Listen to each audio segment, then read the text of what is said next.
Your Excellency, thank you so much indeed for your time tonight. Good evening, Sean. How are you? Fabulous. Thank you so much for joining us. And we've been talking about aviation. Perhaps I would say that I saw Dr. Joe Alba's tweet about how one of the experts knocked on the door of the aircraft, I think in Lagos. We were flying to Abuja, and at the end of the day, they had to fix the gear, which they said wasn't coming out or something. But in the management of what we saw in Dana, is there any lesson that Akwa Ibom State, which is the owner of Ibom Air, is also taking away from this? Well, thank you, Sheldon, and thank you, Honourable Minister, for being on the program. And for us in Ibom Air, you know that we do all our checks before the aircraft departs, and there are always all of the approvals and all of the checks that are done. So what you're talking about right now, I think as a result of the checks they did, I don't have the very full details, but we will not depart any aircraft if we don't follow all of the procedures, and all of the engineers and everyone will sign off before the aircraft will depart. Give us your plan, and perhaps the minister is here, and so you can get an approval without getting a signature right now, since you are on the same program. And I know that you have plans to get new aircraft. How about that plan? You are hoping to also expand your operations to other airports in Nigeria. How much of those plans can you tell us tonight? The Honourable Minister has paid a visit to Akwa Ibom, and they have our plans. We had ordered for 10 aircraft. The first one has arrived, and they finished all of the checks. The Nigerian Civil Aviation Authority have given all of the approvals for the airline to the aircraft to fly, and so we are on the wings to go. And then the second one is due to arrive soon. So we're expanding. Yes, our international airport is almost completed. The minister talked about the MRO. Akwa Ibom has a very, very good MRO, and we're about 90% ready to go. And the Honourable Minister was gracious enough to visit Akwa Ibom, and he saw things for himself. We have an aviation hub around Akwa Ibom, and we're prepared to partner with the federal government to ensure that we work with the federal government to service aircraft in country and then earn the dollars. This we have discussed with the Honourable Minister, and we have his support. But let me ask you, there are those who believe that government don't succeed, or government is not the best in running some of these business. Is Ibom making money? Is Akwa Ibom making money? How much yearly can you estimate that Ibom Air is bringing to the coffers of Akwa Ibom State for the benefit of the Akwa Ibom people? The point here is, I believe that government has done business in business, but government can help set up the business, partner with the people, set up the business, and know when to exit. We needed to help our people because we used to go to other states to fly. And so with the Akwa Ibom Master Plan for Aviation, we needed an airport. We have the airport. We needed to have an airline dedicated. The airline is privately managed. We're experts, professionally managed. Government does not interfere in the management of the airline, and you can't even call to stop them when they have to depart. Not even the governor can do that. If they have to fly Ibom Air, arrive on time to fly the airline. Ibom Air is making money, but you also know that they have to fly back to the business. The aviation airline, you will understand, is a very, very wide operation. You have to invest, you keep investing, but they make money, they declare profit. Last year for the state government, then we have to put the money back again, you know, so they are doing quite well. So, well, I mean, what I'm saying is that if there is a kind of money or investment made by a state government, when we imagine that that should also bring some profit and benefit directly, if there is some kind of dividends that are being shared by that company, if it's a publicly listed company, it should benefit the average citizen. Can you give us in terms of figures? For example, at the end of 2023, how much did Ibom return to the coffers of Akwa Ibom State, since it was Akwa Ibom State that invested in that business? You have to know that Ibom Air keeps expanding. So for government, we are not setting up right now to begin to earn naira and cover. When they declare profit, we put the profit back so that they keep expanding their operation. And it's not that government is funding them 100%. Part of their profit is plowed back to the operation of the airline. And that's why it keeps seeing the expansion that we are seeing right now in Ibom Air. I know that your Arise agenda has, in its own way, it has a whole lot of things to cover. But the rainy season is here. And when we imagine, you commissioned the 1.3 kilometers underground concrete flood control tunnel. And I imagine that you have other plans. Give us an idea. It does look like there is a thinking about the effect of flooding, and when it comes, how would you be able to curtail it? Give us an idea of what more are you doing in preparation for the rains? Thank you, Sean. The government has informed states that are prone to flood, and Akwa Ibom, unfortunately, is one of those states. So what we have done is to set up a committee headed by the deputy governor, and to begin to look at the immediate things we have to do. First, we are desilting right now all of our drains and ensuring that we clear the path. Because one of the things you find is that people, over time, they just either throw refuse or they build. And so we try to, the committee is working around the clock now to make sure that we clean up all of the waterways and keep it clean. We have commissioned, like we said yesterday, part of the drainage system, drainages that where we used to have this flow, so that we can have a dry land for people to stay. We have also prepared.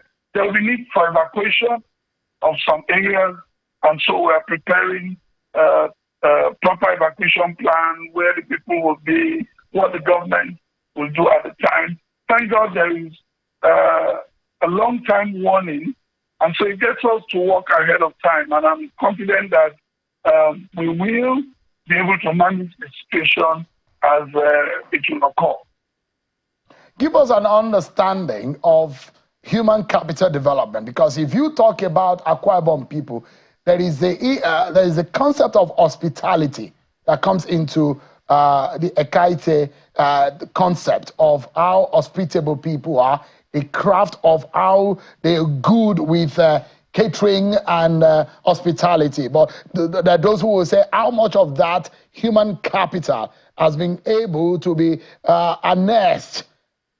You talked about it. I remember that I had a conversation with you during the campaigns, which you said you are looking at, in fact, you said that you are going to create a special day for enjoyment for the people of Akwa Ibom State. But if hospitality is a natural endowment to the people of the state, isn't that a potential for some kind of capital development, Governor?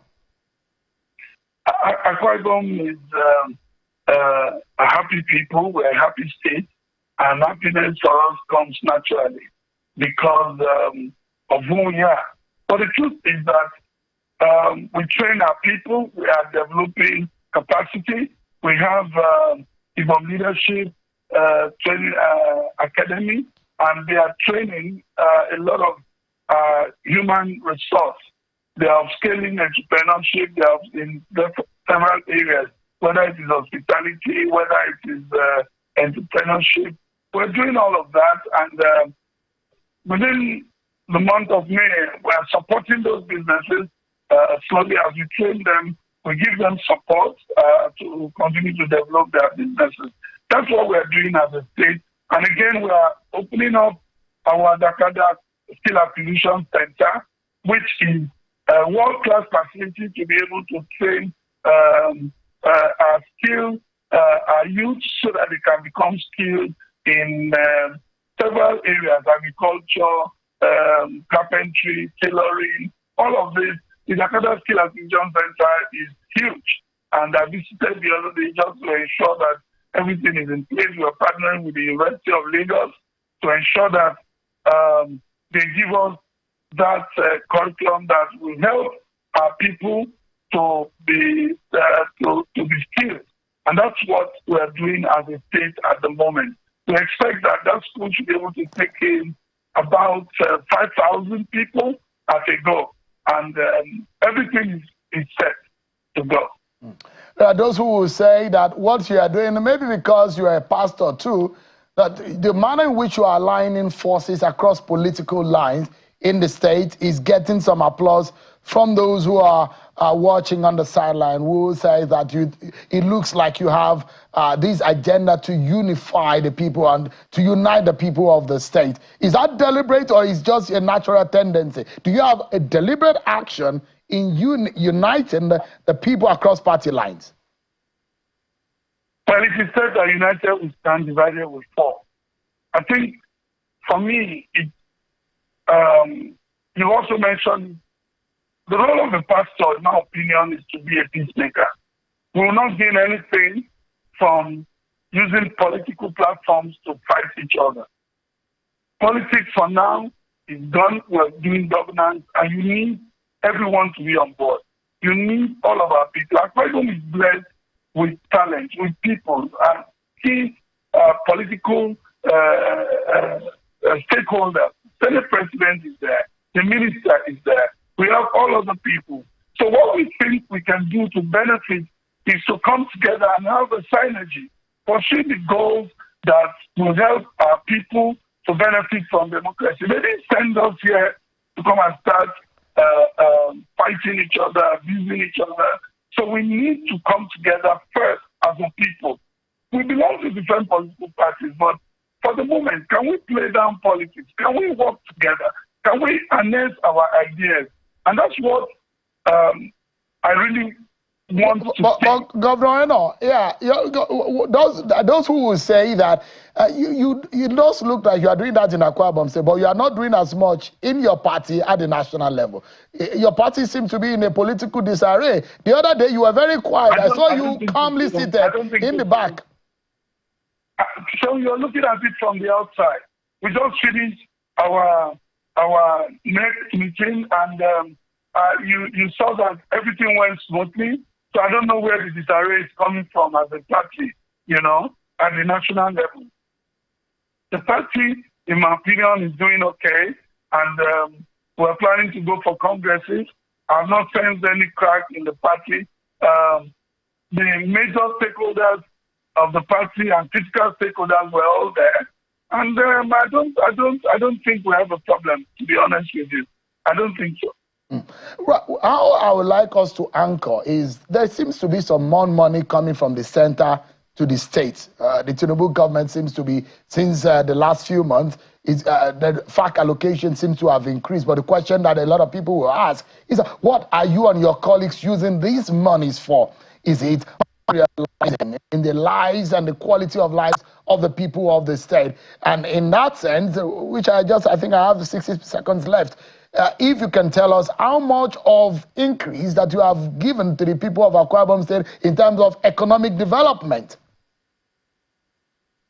Thank you so much. Yes, we agree funding has increased coming into the state, and for Akwa Ibom State, you can see the number of infrastructure that we are developing, both soft infrastructure at the rural areas and the hard infrastructure around the state. We're connecting the state in terms of roads, and we're doing we're paying gratuity very regularly now, something that never used to be. We're running food vouchers that brings food to the people to be able to push in the effect of the economy. We are building hospitals, one per local government area. We're doing schools where these are so many people keeping to their right agenda to ensure that the funding are allocated to the projects that we have embarked upon. And Akwa Ibom State right now, you can come visit and I invite you.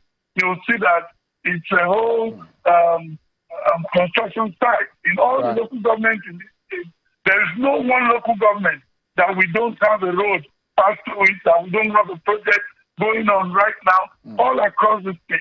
And that's what we're using the money for. We're very deliberate and intentional about it. Also, Umo and the executive governor of Akwa Ibom State, thank you so much indeed. And I would say happy birthday to you. I understand that your birthday was yesterday. Also, congratulations. Thank you so much. Thank you so much. I appreciate it. Thank you, Honorable Minister. Thank you so much. Yeah, thank you.